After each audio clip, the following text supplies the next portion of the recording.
Oyez, citoyen, je viens juste de terminer la partie. Donc, comme prévu, donc je vous l'avais dit dans la vidéo précédente, que j'allais donner mon avis plutôt sur mon impression, surtout en fait sur la campagne Le Loft de Mergo. Et je vais aussi en profiter pour faire aussi le rêve du chasseur, donc l'extension rêve du chasseur. Alors, ce qui se passe, c'est que déjà, comme je vous l'ai dit, ça fait maintenant 2 ans que j'ai la collection. Donc je me suis dit, bon, mais pour les 2 ans, je vais sortir les trucs la campagne que j'avais laissé de côté exprès pour, comme je l'avais dit, découvrir toujours au moins un truc. Parce que si on fait tout d'un coup, c'est plus marrant, on n'a plus rien à découvrir et je trouve ça nul.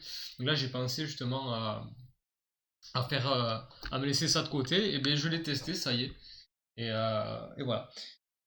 Je vais juste terminer. Alors, le Loft de Mergo, du coup, c'est l'équivalent du cauchemar de Mansis en fait dans le jeu vidéo, qui se déroule dans un cauchemar. Vous jouez dans un cauchemar, tout simplement. Loft de Mergo, qui veut dire le grenier de Mergo, c'est la traduction, je crois, de Loft, c'est le grenier. Mergo, qui est un enfant, qui est un nourrisson en quelque sorte. Et en gros, dans cette campagne-là, qui pour moi, dans mon sens de personnel, c'est la dernière campagne, c'est la dernière du jeu vidéo en gros. Euh, Comment dire? Donc premier chapitre, donc il y a 3 chapitres comme dans toutes les autres campagnes. Donc quelle est la particularité vraiment? Eh bien il y a un concept si vous voulez, qui est plutôt pas mal, hein, comme dans toutes les campagnes, il y a un concept, d'accord? Là qui est l'équivalent en fait de grimper des étages, un système d'ascenseur, voilà, pour aller trouver le boss comme dans toutes les campagnes. Mais encore une fois, c'est un petit peu comme dans Cathédrale supérieure. D'ailleurs, je vous recommande d'aller voir cette vidéo que j'ai faite, donc j'ai donné mon impression sur Cathédrale supérieure. Euh, voilà. Et là, donc, du coup, c'est un petit peu la même chose, c'est-à-dire qu'on va avoir un concept qui est intéressant sur le papier, mais qui va être décevant sur le côté, en fait, sur son intensité. C'est-à-dire qu'en fait, on ne ressent pas assez le concept de monter des étages ou de. Parce qu'il n'y est pas réellement. Donc, la moitié du jeu, on va avoir en fait une partie, enfin des missions ou un gameplay qui est identique presque à une campagne classique. Et l'autre partie, encore je suis sympa, on va avoir des petites nouveautés, trucs. Ah là, niveau gameplay je parle, parce que l'histoire elle est quand même là, il y a une narration, il y a quelque chose. Et vraiment sur le côté gameplay, lorsqu'on déplace un personnage, lorsqu'on va lire une carte, ah cette règle, etc., elle est pas mal, quoi. Mais c'est pas assez. Pour moi, c'est pas assez. Donc il y a cette espèce d'état d'esprit. Donc je l'ai là, la tuile. Vous avez donc ce. Je sais pas si vous allez voir exactement. Voilà comment c'est fichu. Donc il y a plusieurs cases, d'accord. Et vous avez des fosses qui sont. Il y en a une non, ici. Et l'autre qui est là. Et pit, en gros, c'est une fosse. C'est des trous, c'est des vides, ce que vous voulez. Et une petite règle en haut, voilà, c'est l'inverse, ici, qui dit que eh ben, n'importe quelle figurine ennemie ou chasseur qui est déséquilibrée sur un vide et meurt instantanément. C'est-à-dire qu'il meurt directement plutôt. Et là, le lift, c'est un ascenseur, en gros lift, vous voyez une cage d'ascenseur ici. Donc c'est très bien tout ça. Mais je trouve que dans la campagne, on ne, on ne se trouve pas assez en fait dans cette pièce et le jeu ne nous amène pas peut-être à déplacer des ennemis pour qu'on puisse utiliser ces cases. C'est pas assez fort. Ça manque de, on n'utilise pas assez cette tuile tout simplement. On utilise trop les tuiles de Yarnam mais c'est un peu dommage. Vraiment, vraiment dommage. C'est sur ce point-là. Là où par contre ça peut faire une différence avec Cathédrale supérieure, c'est sur le 3e chapitre. Donc, le cathédrale supérieure, c'est encore une autre vidéo, vous la regarderez, mais là, sur cette campagne-là, le Loft de Mergo, il y a un 3e chapitre, pareil, qui est plutôt intéressant, plus intéressant que les 2 premiers, mais d'ailleurs, il parle d'une errata apparemment sur les forums sur BGG, une errata sur la carte 33. Moi, je trouve que ce n'est pas une errata. Je ne l'ai pas ici. Non. Mais en gros, vous avez la grande cathédrale, une case qui est censée être adjacente. euh, Non, c'est pas ça. Je confonds avec le rêve du chasseur. C'était quoi déjà? C'est une errata sur. Bref, j'ai oublié. Incroyable, un trou de mémoire. Mais en gros, ouais, une errata de la carte à 3, je ne vois pas le concept. Ah oui, c'est bon, je me rappelle. C'est en fait, on vous propose de vous de commencer le chapitre 3 à tel endroit, et eux ils disent oui, mais on est enfermé en fait. Donc du coup, on est obligé d'aller au rêve du chasseur pour se réveiller dans Yharnam, dans les tuiles en fait de base, donc celle-là, dans ces tuiles ici. Parce qu'en fait, c'est détaché. En gros, ils nous disent de commencer sur cette tuile, d'accord? Très bien. Mais ils indiquent par un petit texte que on peut aller observer des indices avant de monter l'ascenseur qui est là, qui est en haut à gauche.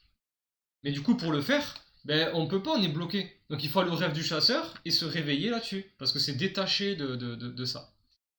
Et donc les gens ont conclu que c'est une errata, qu'il fallait commencer sur cette tuile avant, et qu'on puisse se téléporter de là vers là-bas, bref. Et pour moi, c'est pas une errata. Donc c'est encore une fois un petit peu comme avec le chapitre dans Folie insidieuse, où en fait, c'est pas que c'est une errata, c'est juste c'est un truc inhabituel. Mais le jeu, si c'est pas officiel, évidemment, pour moi c'est pas officiel, j'ai pas vu de truc officiel sur ça. C'est juste que le jeu ben, vous donne une contrainte pour faire ça, c'est tout. C'est-à-dire qu'il faut aller au rêve du chasseur pour vous aller chercher des indices, point. C'est comme ça. Il n'y a pas de ah ben non, c'est bizarre qu'on doit tous aller au rêve du chasseur pour aller là. Moi je le vois comme ça, comme une difficulté justement à la campagne. C'est tout. Pas d'errata. Et là, il y a une espèce de dilemme, un petit peu comme dans Les Secrets de l'Église, la campagne Les Secrets de l'Église. Pour ceux qui ont déjà effectué la campagne, il y a une dilemme un petit peu du genre dans le troisième chapitre de L'Offre de Mergot, que j'ai vraiment trouvé surprenant et intéressant, et c'est lié justement à ça. C'est un peu lié à ça. Donc, moi je trouve que ça fait justement la particularité du truc, et ça fait un petit peu le charme au moins qu'il y ait quelque chose qui est différent, quoi. Voilà. Et pour terminer, ce qui pour moi différencie, enfin la rend peut-être meilleure que Cathédrale Supérieure, c'est le combat de boss. Parce que voilà, Ebrieta c'est bien sympa, mais pas forcément de particularité. Autant dire que la nourrice de Mergot est complètement fidèle au jeu vidéo. Vraiment, on a un combat de boss qui est presque épique, hein, franchement. Vous voyez la tuile déjà, ça donne envie. Vous imaginez la nourrice de Mergot avec ses espèces de petits pouvoirs. Elle a un comportement qui est très spécial là pour le coup. Et qui vraiment j'ai vraiment pris du plaisir à combattre ce boss dans ce jeu de société. Ce qui me dit que du coup, ben, le Love de Mergot est une campagne pas assez poussée au niveau du concept, mais qui se rattrape vraiment sur le troisième chapitre. Et là, si vous l'atteignez, et qui a vraiment de la gueule, franchement. Voilà. J'ai associé, et oui, j'ai associé le rêve du chasseur du coup à cette campagne. Donc là, le petit chapitre, voilà, j'ai tout éclaté là, mais voilà, ça ressemble à ça en gros, la petite image du chapitre. C'est un chapitre bonus que vous venez en fait pas intercaler, mais additionner tel un quatrième chapitre à une campagne que vous avez effectuée, vous avez réussi à gagner. Donc, dans ce chapitre, votre chasseur, ben, vous les gardez tels qu'ils sont, c'est-à-dire qu'ils sont encore à leur niveau, donc ils sont très très forts hein, pour un quatrième chapitre. Et là, je vais vous donner mon impression, ce que j'ai pensé vraiment de ce quatrième chapitre, donc ça, qui s'intitule La chasse s'achève ou La fin de la chasse, comme vous voulez. Et on a un chapitre qui est relevé, d'accord, c'est relevé, c'est-à-dire que c'est très difficile, on combat des mini-boss en gros. Et il se passe tout un tas de choses, et je vais directement vous dire ce que j'en ai pensé, vraiment. C'est que on a affaire à peut-être, enfin moi je le pense en tout cas, au meilleur chapitre du jeu, de la collection. Tout simplement, c'est le meilleur chapitre de la collection. On a des systèmes différents, de systèmes de jeux différents. On a beaucoup de nouveautés. On a des objets, des trucs qui sont complètement. On se demande ce que c'est. Il y a du mystère, il y a du lore, il y a de l'histoire, il y a vraiment tout qui est réuni en fait pour que ce soit le meilleur chapitre en fait du jeu. Euh, Même le combat de boss, je vais pas vous expliquer c'est quoi le combat de boss, mais il y a un mécanisme de combat de boss que moi je voulais, et c'est marrant parce que je le savais pas, mais ils l'ont gardé pour la fin, et je suis en mode, mais pourquoi vous ne l'avez pas mis pour quasiment tous les boss, quoi. Donc il y a un système, vous allez voir à la fin, où en gros, je vous donne un petit indice, le temps s'arrête, et en fait, ben, vous avez des combats de boss qui sont complètement épiques, euh, qui sont relevés, qui sont très difficiles, et moi j'ai adoré ce chapitre. Euh, Comment dire, l'extension Rêve du chasseur, donc cette boîte, ceux qui voient pas vraiment, qui voient pas vraiment un petit peu le délire, donc c'est cette boîte là, Rêve du chasseur, que presque je la recommanderais à tout le monde en fait, pour si vous avez les moyens évidemment, si vous jouez beaucoup à ce jeu. C'est une des meilleures extensions du jeu. Vraiment, le chapitre il est excellent, il vous donne la possibilité de d'étendre votre partie de jeu, avec en plus un truc final mais explosif, avec intégrer une extension de mini-boss, d'apparition de mini-boss, qui vont faire apparaître des sortes de chasseurs qui vont vous traquer. Je l'ai trouvé excellent ce rêve du chasseur. Que dire de plus? Que dire de plus?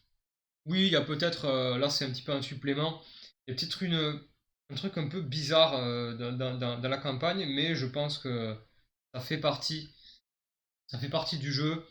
Voilà, c'est sur la carte, pour vous dire, vous le regarderez vous, c'est sur la carte numéro 5. Voilà, ils nous disent de placer l'atelier qui est ici sur le côté, en gros, qui est détaché de Yarnam, en gros des tuiles principales. Voilà. Et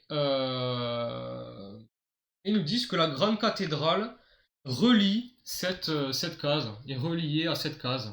En gros, ce soit fictivement attaché. En fait, de la grande cathédrale, on atterrit sur cet endroit. Le problème, c'est qu'on peut tout à fait corrompre enfin pas corrompre, mais bousiller le truc en gros. C'est qu'on peut tout simplement se téléporter là pour atteindre cette tuile. On n'a pas besoin d'aller à la grande cathédrale, ni d'attendre qu'elle sorte, la grande cathédrale. On peut directement aller là. Et j'ai trouvé ça un petit peu bizarre. Un peu bizarre, est-ce que c'est une errata ou pas? Là par contre, c'est la question. Mais comme ça tient debout, pour moi c'est pas une errata, on peut quand même se téléporter là. Donc voilà le petit truc, le seul truc que je voulais dire. Dans l'esprit, ce chapitre, je vais terminer sur ça. C'est plus un chapitre final qui va vous amener de l'histoire, qui va vous amener du plus, du fun, vraiment, que de la compétition. Parce que vous allez voir, c'est un chapitre qui peut être terminé plus ou moins rapidement selon vos envies. Et ça va être juste là pour du fun et du plaisir, et moi j'en ai vraiment pris. Voilà, j'ai terminé avec ma petite explication, mon impression. Et merci pour ceux qui ont suivi la vidéo. Je vous donne rendez-vous à très vite. Salut.